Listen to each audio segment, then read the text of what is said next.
Most cars don't fail because of bad parts. They fail because of one small thing owners stop paying attention to. Here's the part that should make you uncomfortable.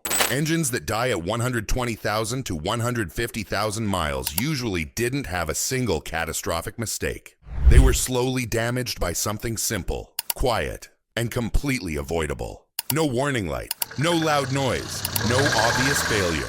Just silent wear that stacks up until one day the engine is suddenly done. And the repair bill isn't small. It's $4,000 to $10,000 depending on the car. By the end of this video, you'll know. The simple DIY check that stops most early engine deaths. Why manufacturers don't emphasize it. And why longtime mechanics never skip it on their own cars. Stay until the end, because the final reveal is the part almost every driver thinks is unnecessary. And it's the reason some engines quietly reach 300,000 miles. Section 1. Why cars die early, even with good maintenance. Let's clear something up. Most owners who lose engines early changed oil, fixed things when they broke, followed the manual. So why did the engine still fail? Because engines don't die from missed maintenance alone. They die from unnoticed conditions. Engines wear every second they run. The goal isn't perfection. It's keeping wear slow and even. And there's one condition that accelerates wear faster than almost anything else. The problem with modern cars. Modern cars are more efficient, more powerful, more tightly engineered. But that comes with a trade-off. Tighter tolerances mean less margin for error, higher sensitivity to heat, greater dependence on proper lubrication. Small problems now cause big damage faster than they did 20 years ago. And the most dangerous problems are the ones drivers can't feel. Section 2. The silent damage that never triggers a light. Warning lights are designed to prevent immediate failure. They are not designed to protect long-term engine life. By the time a warning light appears, oil may already be degraded. Metal surfaces may already be worn. Damage may already be permanent. That's why engines fail without warning. They didn't fail suddenly. They were ignored quietly. Section 3. What mechanics notice that drivers don't. When mechanics tear down failed engines, they often see the same pattern. Uneven wear, heat damage, oil starvation at some point in the engine's life. Not because oil was never changed, but because oil wasn't where it needed to be, or wasn't doing its job anymore. That's the difference between an engine that limps to 300,000 miles and one that dies before 180,000. Section 4. The DIY that stops most early engine failures. Here it is. The simple DIY that saves engines is manually checking and correcting fluid condition and level, especially engine oil, between service intervals. Not at oil changes, not when a warning light comes on. Between. This is the habit that quietly separates engines that die early from engines that reach 250,000 to 300,000 miles without drama. And almost no one does it consistently. Section 5. Why oil level matters more than oil brand. Oil brand debates get all the attention, but mechanics care far more about one thing. Was the engine ever run low? Modern engines consume small amounts of oil naturally, especially at higher mileage, especially under heat, especially with direct injection. Half a quart low doesn't sound serious, but here's the reality. Low oil means higher oil temperature, weaker oil film, less cooling for bearings and pistons. That's how engines get damaged quietly, without misfires, noises, or lights. Section 6. Why warning systems can't protect you. Many drivers assume, if oil was low or bad, the car would warn me. That's not how it works. Most vehicles don't have true oil level sensors, only monitor oil pressure, trigger warnings only after pressure drops dangerously. By the time oil pressure is low, damage has already started. That's why long life engines are protected by eyes and habits, not dashboards. Section 7. What mechanics actually do on their own cars. This is where reality differs from advice. Experienced mechanics. Check oil level every few weeks. Top off early, not late. Notice changes in oil color, smell, or thickness. They don't wait for scheduled service. They understand something most owners don't. Oil condition changes faster than oil change intervals suggest. Especially in short trip driving, hot climates, stop and go traffic. Section 8. The 60-second DIY that makes the difference.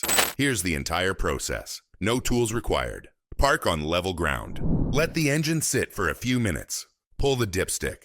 Wipe it clean. Reinsert and pull again. Check level and condition. That's it. You're looking for level between min and max. Oil that isn't gritty. No strong fuel smell. No milky appearance. This isn't technical. It's observational. Why this slows wear exponentially. Engines don't wear linearly. Once oil thins too much, overheats, or drops below optimal level, wear accelerates rapidly.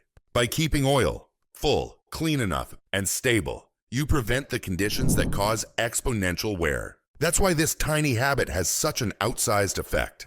Why most people skip this. Drivers skip this DIY because it feels unnecessary. Nothing seems wrong.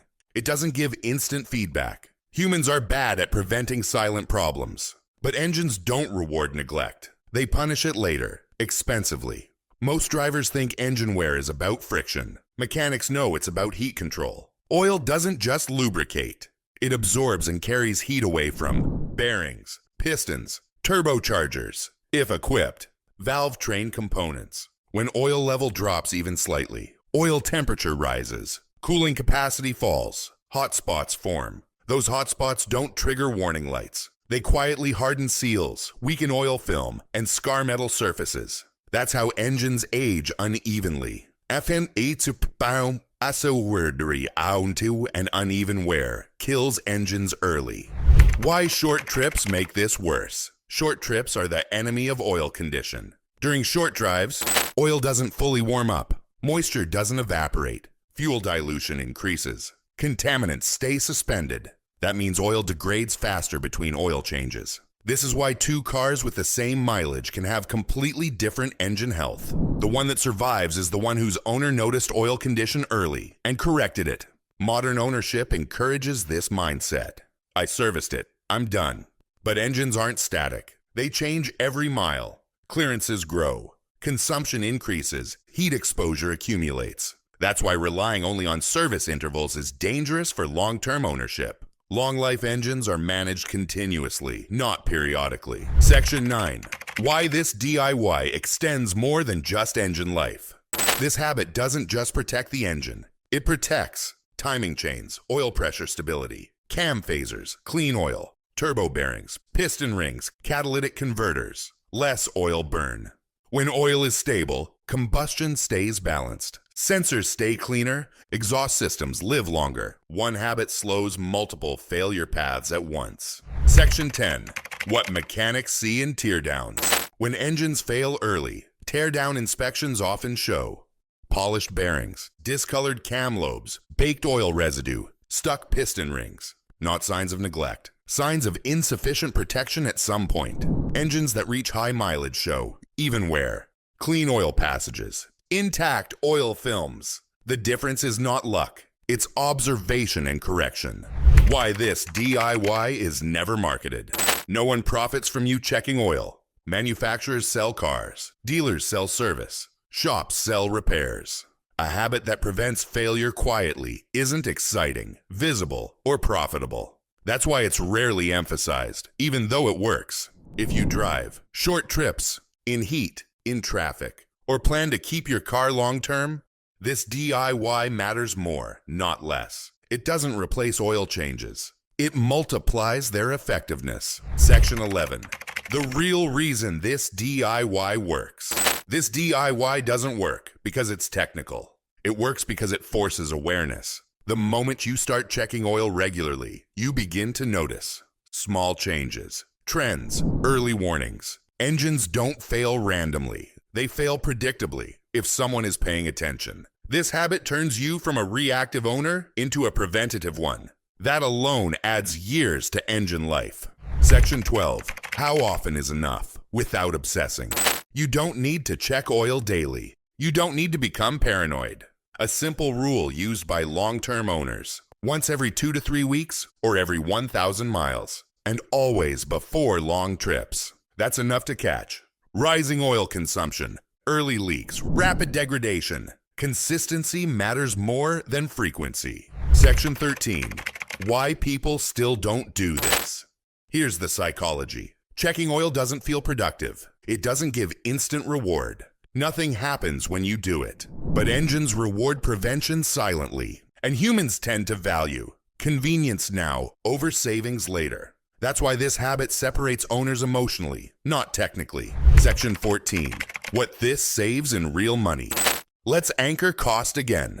2 minutes every few weeks can prevent timing chain repairs, turbo failures, oil consumption diagnoses, full engine replacements. Those repairs start at $3,000 and go much higher. This is one of the highest ROI habits in car ownership. The final takeaway.